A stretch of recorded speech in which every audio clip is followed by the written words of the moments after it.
राधनपुर नगरपालिका में पानी, सफाई और गटर की समस्याओं को लेकर लोगों का गुस्सा फूट पड़ा। नागोरी वास की 120 से अधिक महिलाओं ने खाली मटके और गंदे पानी की बोतलें लेकर नगरपालिका कार्यालय पर प्रदर्शन किया। महिलाओं ने प्रमुख भावनाबेन और नगरपालिका प्रशासन के खिलाफ जमकर नारेबाजी की।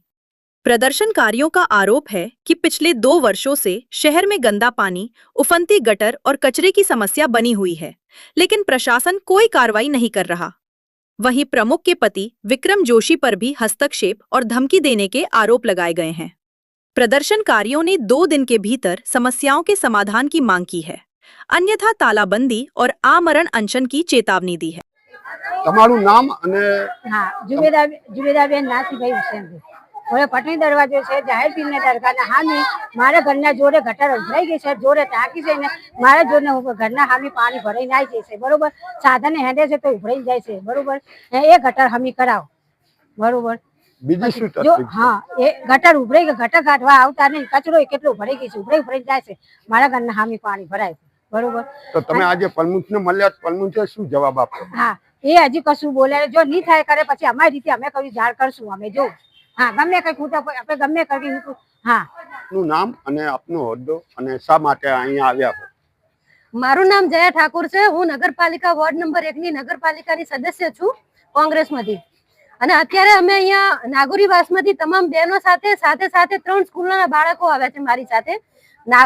કેપી સ્કૂલના આવ્યા છે, અંજુમન સ્કૂલના આવ્યા છે, જ્યાતિ કુમાર શાળાના આવ્યા છે અને કન્યા શાળાના આવ્યા છે। આ તમામ સ્કૂલના બાળકોનું ભવિષ્ય બગડી રહ્યું છે નગરપાલિકા રાધનપુરના પાપે, કે ત્યાં બાળકોને ભણવા અવર જવર માટેની ખૂબ તકલીફો પડી રહી છે। એડવા માટેના ત્યાં રોડ રસ્તાઓ તૂટી ગયા છે, ગમે ત્યારે ગમે તે બાળક પડી જાય, હાથ પગ તૂટી જાય છે, કપડા ગંદા થાય છે।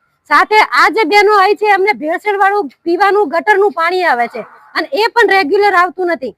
સાથે જે પાણી છે એ પાણી અમને 10 ને 15 દિવસે પાણી આવે છે ને એ પાણી માત્ર કલાક પૂરતું છોડવામાં આવે છે, ચડ્યું એ ભર્યું, ના ચડ્યું એ ના ભર્યું। આવી સ્થિતિ વચ્ચે અમે અત્યારે તમામ બહેનોએ વારંવાર ઘણા પાછલા કેટલા દિવસથી રજૂઆત કરતી હતી બહેનો, 5 દિવસથી ઉપરા ઉપરી આવી રજૂઆતો કરવા। અગાઉ તો અમે મહિના પહેલા રજૂઆતો આપી, છતાં સોલ્યુશન આવેલું નથી, એટલે તમામ બહેનો અહીંયા રૂબરૂ નગરપાલિકા અમે આવ્યા છીએ। પ્રમુખશ્રીને મળ્યા તો પ્રમુખશ્રીએ શું જવાબ આપ્યો?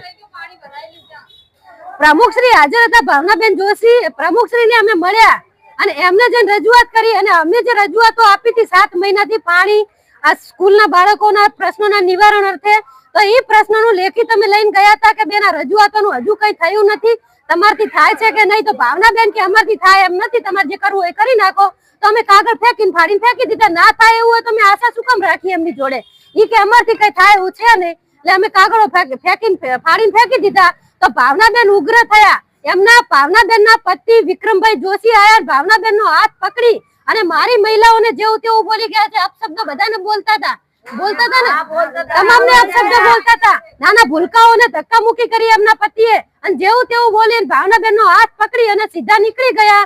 કે અહીંયા જોઈ શકાય છે કે પ્રમુખ પતિનું રાજ ચાલે છે અત્યારે। હાલ પણ લાઈવ વિડીયોમાં અમે જોયું છે, ભાવનાબેનને લઈને કે ચાલ આપણે પોલીસ કેસ કરવો, તો જો વોટ આપે ને રજૂઆત પબ્લિક કરવા આવે એમના ઉપર તમે પોલીસ કેસ કરશો? તો શું પોલીસ કેસ કરશો તો પબ્લિક કો રજૂઆત કરવા નહીં આવે? ના, તમારા જેટલા બી પોલીસ કેસ કરવા એટલા કરી નાખજો। રજૂઆત આજે આયા, કાલે આવશું ને કાયમી આવશું, કામ નહીં થાય તો તમારે પોલીસ કેસ કરવો તો ને બેન? હે હા, તમારે પોલીસ કેસ કરવો તો ને બધા? અમે પોલીસ કેસ કરવા નહીં, અમે સ્ટેપ ટુ સ્ટેપ અત્યારે ચાલી રહ્યા છીએ કે અમે લેખિતમાં એમને કીધું, પહેલા અમે મૌખિક રજૂઆત કરી, મૌખિક પછી અમે લેખિત રજૂઆત આપી, લેખિત પછી અમે સીધી પ્રાંત ઓફિસરને રજૂઆત આપી, પ્રાંત ઓફિસરને આપ્યા પછી અમે આરસીએમ માં લેખિતમાં મોકલી આપ્યું છે અને છતાં અમે આરટીઆઈ પણ કર્યું છે, કોઈ પણ જાતની ક્યાંયથી અમને હજુ સુધી રિટર્ન જવાબ નથી મળ્યો। તો આમાં હવે શું કરવા તમે ઈચ્છો છો? હવે અમે આવનારા દિવસોમાં 3 દિવસનો ટાઈમ આપ્યો છે અને 3 દિવસની અંદર કોઈ પણ પ્રશ્નનું સોલ્યુશન ના આવ્યું, નાના બાળકોનો પ્રશ્ન છે, આ રહેવાસીઓનો પ્રશ્ન છે, જો પ્રશ્નનું સોલ્યુશન ના આવ્યું તો આ જ નગરપાલિકાનું અહીંયા અમે તમામ નગરપાલિકાના ચીફ ઓફિસર, નગરપાલિકાના પ્રમુખ, તમામ સત્તાધીશો, કર્મચારી બધાને જૂતાનો હાર પહેરાઈને બજારમાં ફેરવવા માટેનો ટ્રાય કરીશું કે તમે વોટ લઈ ગયા હતા તમારેમાં એટલી પણ ત્રેવડ નથી।